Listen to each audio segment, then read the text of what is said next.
Hey y'all, Corey here from Grow Ensemble, and in this video, we're gonna be tackling the difficult question of whether or not 100% slave-free and truly ethical chocolate industry is possible. And to do so, we'll be hearing from Enzo van Zaten, the chief evangelist at Tony's Chocolonely, which is a Dutch fair trade certified B Corporation chocolate company, which was founded on the mission of eradicating slavery and child labor in the global cocoa supply chain. And in this video to come, we're going to cover three things specifically. Number one, where the chocolate industry stands now on the journey to becoming 100% slave-free. And number two, how Tony's stands out as a leader in the chocolate industry. And number three, how you too can support and advance the future of a more ethical, slave-free chocolate industry. Stay tuned to find out, and let's dive in. Our mission is crystal clear, and we never meant to become a successful chocolate company, let alone almost globally available chocolate company, because we're available in about 30 countries already. All we wanted to do is really create awareness around a very widespread and unknown systemic issue within the cocoa industry, and that is the widespread amount of illegal child labor in producing cocoa for the chocolate industry. Still today, 2021, in the two major cocoa producing countries in the world, so that is Ghana and Ivory Coast, they produce over 60% of all cocoa in the whole wide world. There's still more than 1.5 million children working under illegal circumstances, of which more than 95% actually work under hazardous situations. And at least 30,000 children are subject to something that can be considered modern slavery. So these are kids that are forced to do unpaid work, often outside of the family environment. And that's just ridiculous in 2021, after more than 2 decades of the whole cocoa industry making voluntary agreements about eradicating that illegal child labor. And it's time to really make sure that it's not voluntary agreements anymore, but that there's laws in place to make sure that there's no such thing in a product that everybody should be able to enjoy, right? I mean, chocolate is a great thing, and it should be for everybody, not just the people eating it, people giving it, people getting it, but also the people producing it at the beginning of the value chain.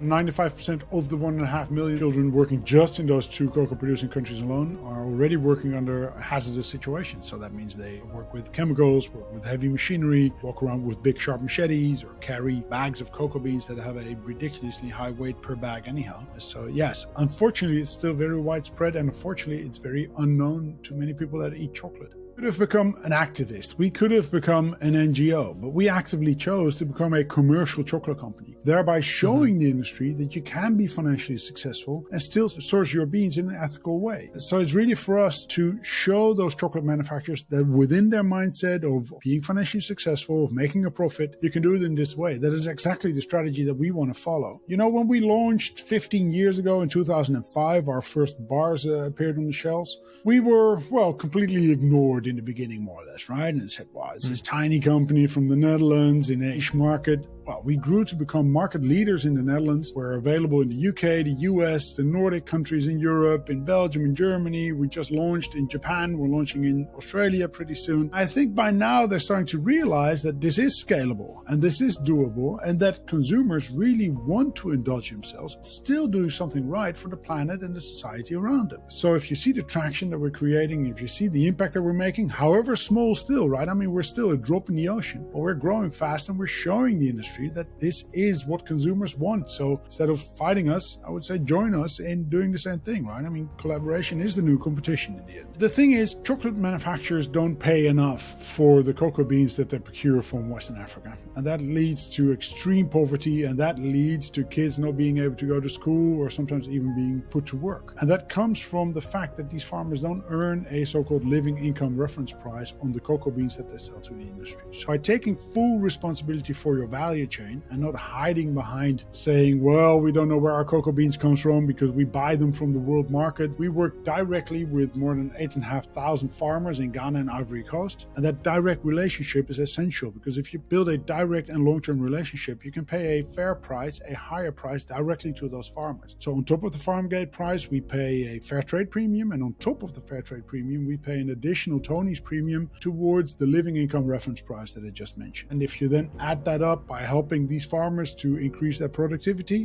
which is another one of those principles, help them increase the quality of the cocoa beans they deliver, and also help those cooperatives that they're united in to have a stronger stand for that very narrow value chain that I just spoke about. Then you can actually help these farmers with those principles combined towards a better future. Like, where do you feel like we are on the trajectory? What are the next steps and kind of largest tipping points or leverage points? This is a tough one to answer honestly, because we would have hoped that things would have changed much quicker. And maybe that was a bit naive from our side, but unfortunately the problem of illegal child labor in the cocoa industry has, in absolute terms, not diminished over the last 15 or 20 years. It has actually even increased because the demand for chocolate has gone up. Our chocolate manufacturers putting plans in place to improve the livelihoods of the farmers in Western Africa. We need to speed up this process. We need to join forces much more instead of trying to compete on these things and make sure that things change, because I am convinced that we can make it happen within, say, maximum 10 years time from now, as long as we all start working together and take our responsibility seriously towards those people that we source cocoa beans from. And I think it can be done because we want to show the industry that we work the way they work. That is why we actually work with one of the biggest chocolate producers in the world to show that we can change that industry from within. Unfortunately, there needs to be a lot more done by all the chocolate producers, right? We need to pay a fair price for cocoa beans, build long-term relationships, help these farmers increase their productivity, because the productivity from the farms in Western Africa is very low compared to other cocoa farms in the rest of the world as well. So it helps if we can elevate them towards a higher productivity, higher quality of cocoa beans, and simply help them also with, for example, farming techniques. I mean, the farming techniques within the cocoa industry hasn't changed over the last century. So there's so much work to be done there, but it can only be done if we all work together. And that's not just chocolate producers, it's also retailers to be held accountable. The cocoa farmers themselves that have a bit of responsibility. It's chocolate lovers, so consumers that have a bit of responsibility. And it's governments having laws in place to make sure that we eradicate any form of, I would say, human rights violations in any value chain.